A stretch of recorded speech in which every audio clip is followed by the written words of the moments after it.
If you want shorter, thumbnail lines, description, hashtags, or image prompts after this, just tell me. The first time he saw her, Daniel felt something he couldn't explain. Winter had laid its early claim over Toronto, brushing the busy sidewalks with soft snow. People hurried home with their collars raised and their hands buried in pockets. But he noticed her instantly, standing outside the community art center, hugging a stack of canvases to her chest as the wind tried to steal them away.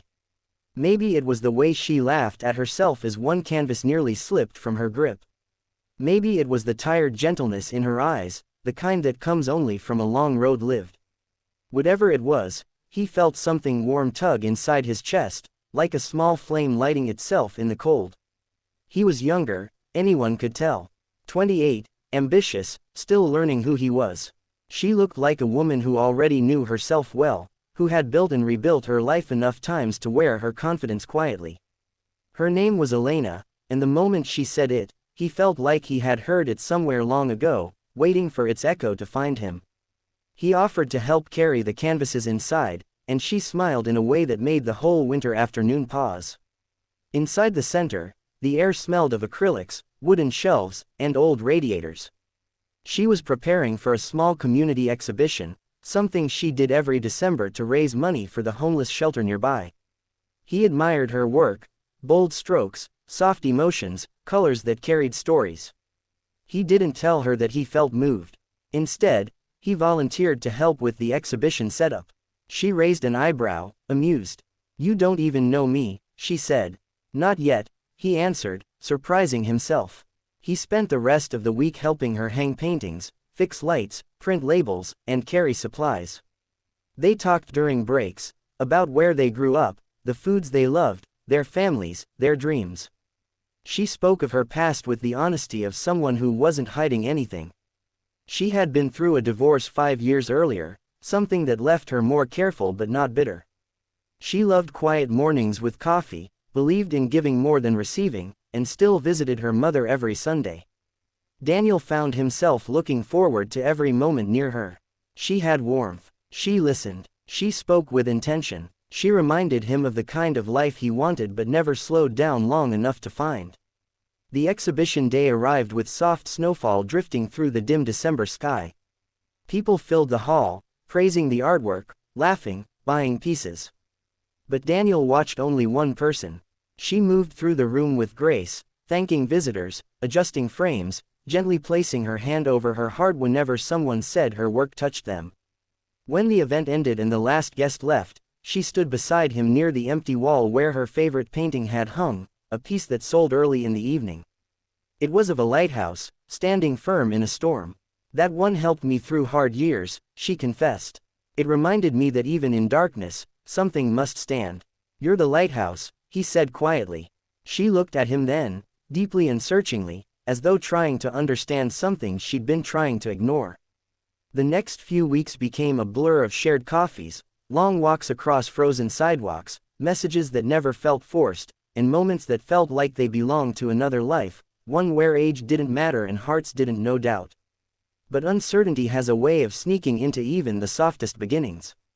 One evening, as they walked along Lake Ontario, the wind cutting but beautiful, she stopped suddenly.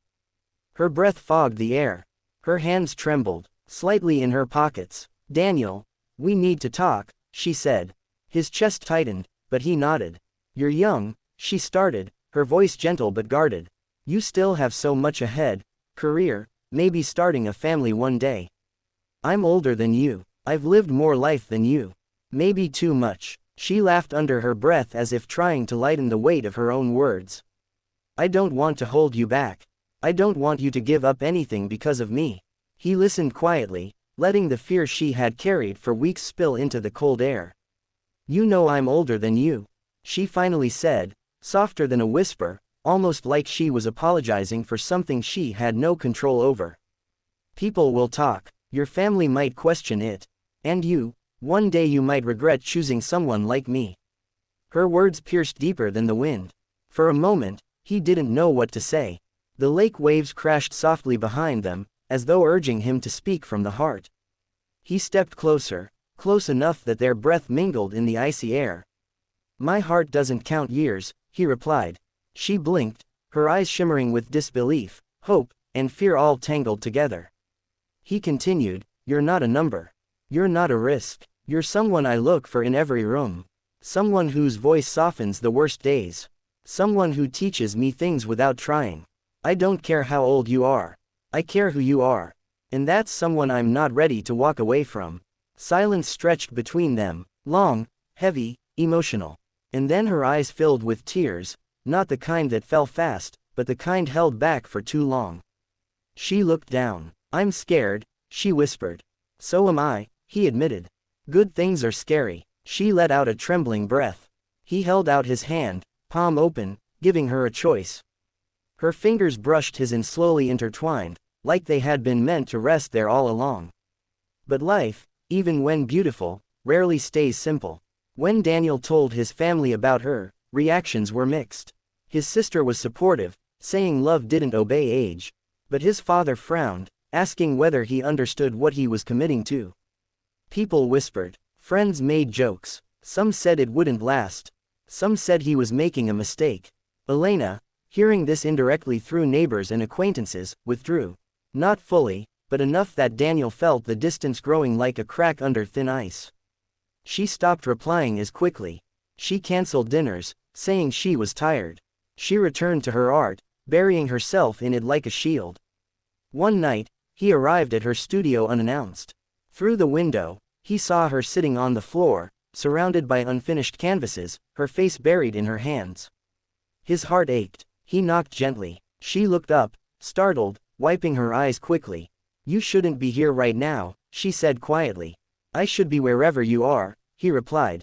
She shook her head. This is too hard. You deserve someone who fits into your world easily. Someone your parents will welcome, someone your friends won't question. And you deserve someone who fights for you, he said, stepping inside. I'm not letting go because the world doesn't understand what I feel. She wrapped her arms around herself, as though trying to hold together the pieces of her heart. I don't want to ruin your life, she whispered. You're the best thing in my life, he said. Then he did something simple, but it carried more weight than any speech. He sat beside her on the floor, shoulder touching shoulder, and waited. Not speaking, not rushing her, just being there. Minutes passed, quiet but intense. The kind of silence where two souls find their way back to each other. Elena finally leaned her head against his shoulder. I don't know how to do this, she confessed. We do it together, he said softly. Slowly, she nodded, as though accepting that maybe, just maybe, she was allowed to be loved too. The following months didn't magically erase judgment or doubts. But they navigated it together.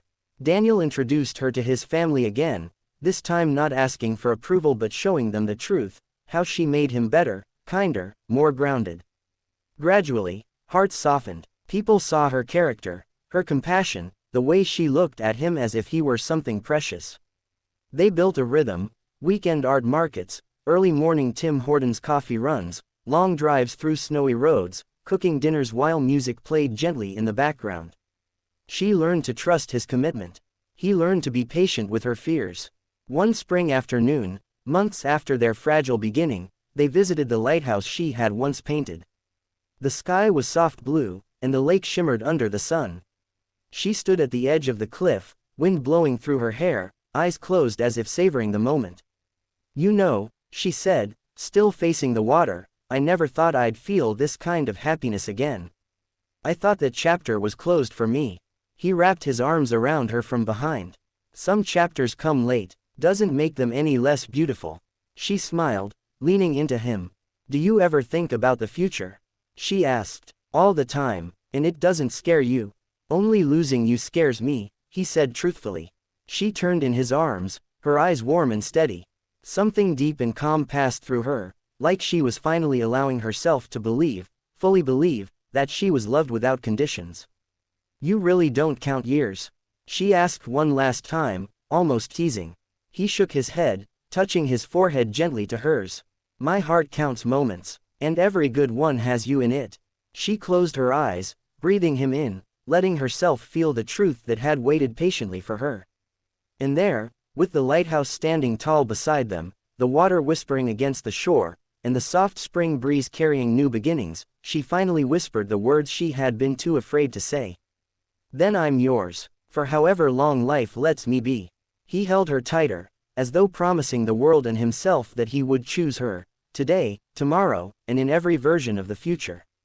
Their story wasn't perfect, no love ever is, but it was real, it was brave, and it was theirs. In the end, they learned something simple and profound: love isn't measured by age, but by courage.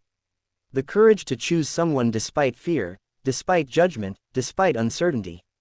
The courage to believe that two hearts, no matter how differently timed, can still beat perfectly together. Some people spend their whole lives waiting for the right moment, the right age, the right timing. But sometimes the heart doesn't wait.